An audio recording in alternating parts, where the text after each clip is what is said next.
So I was doing my daily routine of sucking off Hideo Kojima and staring at a mural of postmodernist cyberpunk art, when I got the idea, maybe I should play this odd indie game called Space Funeral.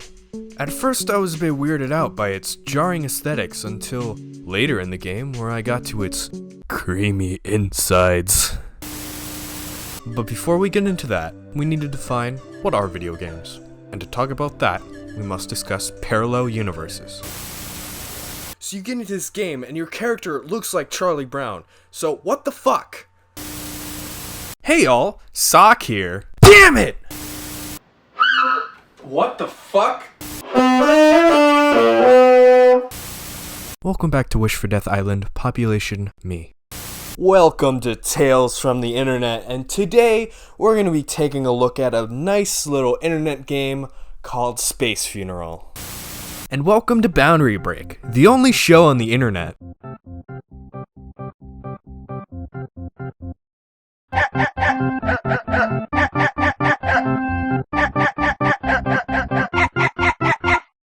Okay, for real this time.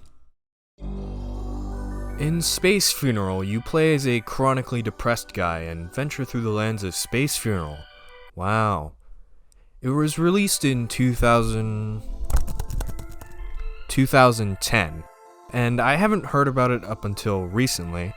Now, call this a surprise, but I've only been conscious on the internet for about 4 years, give or take. Well, in the years before that, I had been watching content and been influenced by classics such as The Witch's House, Ebe, and of course Yume Nikki. In this early time of the internet, my brainwaves weren't very developed, and eventually I turned from a stupid fucking teenager into a slightly less stupid young adult. Unfortunately, this was after the great wave of online indie games swept across the internet. Don't get me wrong, there are plenty of indie developers releasing amazing titles today, but the days of RPG Maker horror games and indie titles are largely over.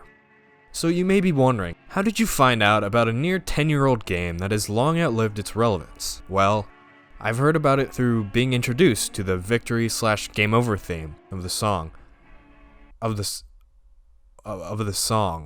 I've heard about it through being introduced to the victory/game over theme of the game, which is a sample of 7 and 7 Is. I was absolutely entranced by it. After shoving it away into my future songs to use playlist, I eventually rediscovered it and began to look through the game's soundtrack itself. I happened upon Scum Village's theme and decided from that grungy distorted mess, I should finally play this game. And upon playing it on stream, I was pleasantly surprised as the rest of the soundtrack ranges from fucking terrifying! The sky weighs like a lid on the spirit, aching for the light, to distorted pleasant samples of classic rock songs. Now, in all honesty, I have no idea what this game is. The plot is disjointed and barely explained other than, you have to do this one theme, you're fucked! Up until the near end and right before the game ends. On top of this, I never understood why my character was uncontrollably sad, and even when I wished for happiness, the most wholesome wish I could have asked for, a genie mocked me and turned me into a goddamn fish. Anyway, I don't want to spoil what little plot this game has, so I recommend that if you find everything I say about this game interesting enough, then you should check it out. Hell, you should check out this game regardless, because it's free. And the story is always experienced better firsthand, as the ending is pretty damn unique and only really impactful if you do that. Aside from direct narrative, you come across many interesting characters throughout the game. In my playthrough, I found Space Funeral to be a little misleading, as I didn't know how long the game was, because it's structured in a way that makes you think you're going on a grand quest that'll spend many hours obtaining many comrades along the way, and maybe getting your ass handed to you by the final boss early on, so you have a clear antagonist. But instead of this, you get vague direction and unclear motives to keep going, while the final boss fight itself was very underwhelming, mostly due to the combat being lackluster. While there is an interesting mystery element to this game's combat that leads to a random event happening each battle, ranging anywhere from vomiting blood to deleting the enemy, This is the only significant part of this game's combat system, as the rest of it is similar to real-time turn-based combat, where you have skills, but just spamming attack is more effective because none of the enemies are a real threat. Enemies feel like ants, while bosses feel like what a normal enemy should feel like. And even the final boss only took slightly longer to kill than a normal boss. You're not a weak character either. You have a large health pool while also dealing a lot of damage, which really confuses me, as this game doesn't seem to be intentionally easy. The funniest encounter I had was when the game somewhat hyped up a big encounter, only to state that the boss was weak to a certain status effect, and upon throwing a single item at the start of combat, well, okay. 20th century boy. Right. Where is my...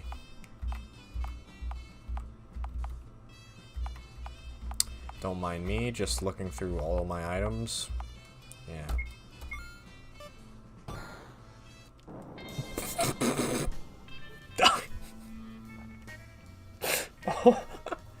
What the fuck? 420 experience. Yay. Wow, that was very underwhelming. Enough on me shitting on this game's combat system though, as I may be overly negative and I still really like the game. It's just way too easy, and it kind of takes away from the experience. So if music is the only gleaming aspect of this game so far, what else is there to talk about? Well, Space Funeral has a hell of a lot of character, be it in its writing, design, or metaphors. Some noteworthy examples of this being its relatively unique art style that contrasts colors and has grotesque, vague imagery, where you can't quite understand what you're looking at. The developer of Space Funeral has also stated that the art style of the game was intended to antithesize the growing sameness of RPG Maker games of the era, mostly the commonly withheld look of great classic RPGs. In a sense, it was made to look retro, but not nostalgically retro, while also trying to stand out from the crowd. You can really see how a lot of RPG Maker games look similar if you just glance at a handful of them.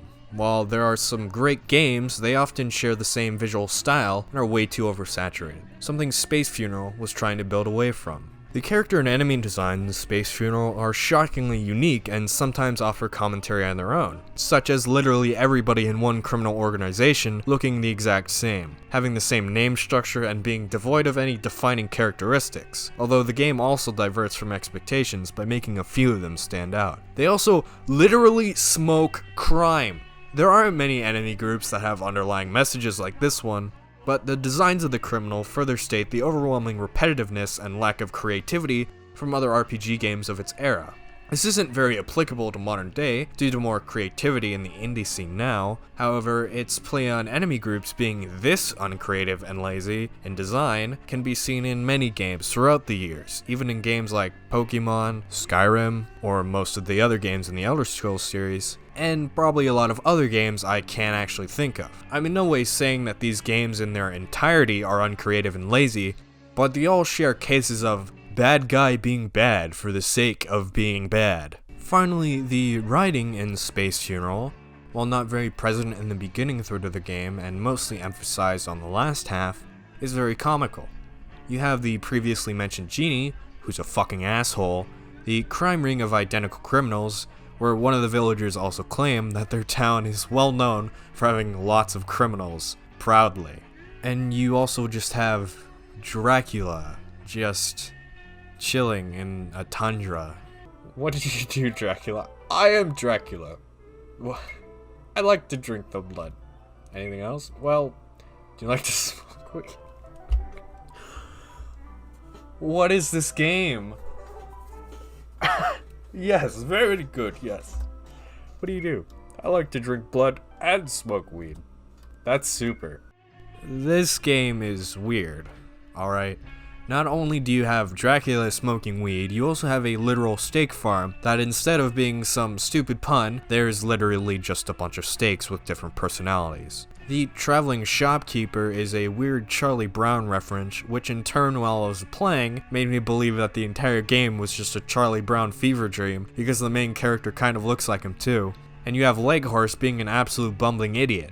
I just cannot possibly do justice to the brain cells I've lost due to how much of this game's absurd writing has microwaved them. Space Funeral also goes against some RPG conventions in its writing, most notably in its aforementioned vague direction, but also in the sense that there are many NPCs you come across that are often in some predicament. But in like a regular RPG, you can't do anything to help these people, or involve yourself in many side quests. There are also side items that seem to be completely useless, or do nothing at all. The Diamond Skull, Mysterious Ring, which is kind of disappointing. This game is pretty linear, with only a few small optional areas, as it would have been nice to have a better use for some of these items you obtain throughout the game, or given the opportunity to improve the lives of the NPCs in-game. Overall though, this game is still great. This aspect isn't a major gripe I have with it, it's still enjoyable nonetheless. Before I end this video off, I'd like to go back to the musical aspects of this game. The soundtrack, while very small, sets the tone extremely well in all the different areas.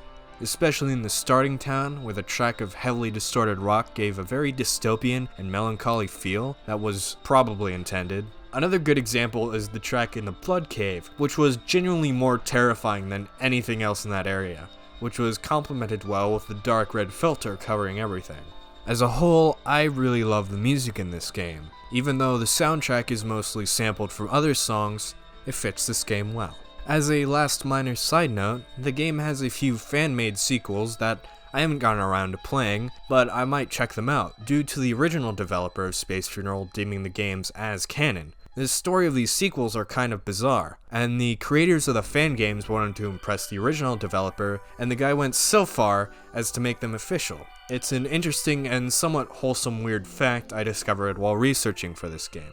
Aside from a few minor curios within the game that I haven't talked about, the fact that you rest in a coffin with your corpse in it and the recurring demonic symbols that seem to be pointless, etc., this is the main substance of Space Funeral. I recommend playing the game as I've stated before, as it's entertaining in its artistic design, music, and writing, while also being a short experience lasting about 2 hours for one playthrough. It's a free indie game that gave me many pleasant surprises, and while I barely understand it, I had a hell of a good time.